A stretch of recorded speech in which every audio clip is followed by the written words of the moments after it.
So you want to get started on making games, but you don't know where to go. You don't know what to do. Well, all it really takes is just a stroke of inspiration, really. It just takes one simple idea. Now, I'll give you an example. For me, it all began with Titanfall 2. In 2018, I purchased this game, and when I opened it for the very first time, I saw this little slip here describing Titanfall Frontline, which is a now defunct mobile card game.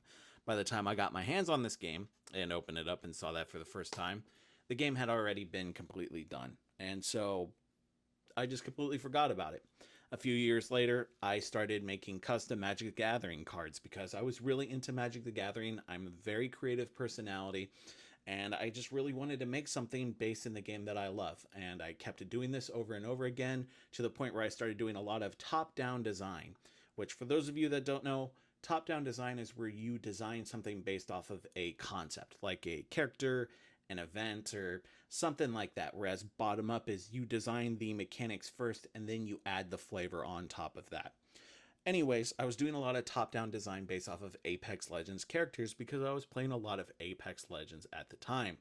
Well, after doing it so many times, I went over to start doing the Titanfall cards like Jack Cooper and BT7274 and all the other fun stuff. And well, it just kind of dawned on me.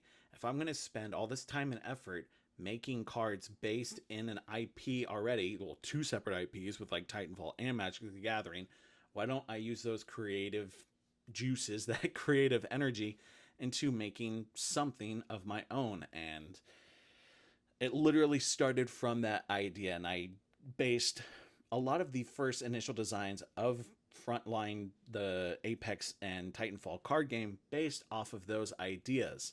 As you could see earlier, I took this Titanfall little slip from the game here and applied it to this new project that I've been working on for the last few years. And while the core mechanics of the game have been iterated about, I want to say about half a dozen times over, it literally just starts from failing over and over again. You can't be held back by fear, because if you're held back by fear, you're never going to learn how to move forward with your life.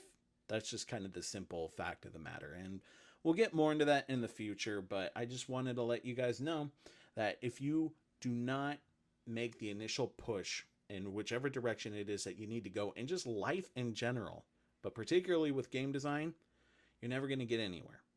All right. I think that's enough for this episode. Thank you all for watching. Remember to like, share, and subscribe. And yeah, thank you. My name's Nick. I make games. You all have been wonderful. And I'll catch you on the flip side.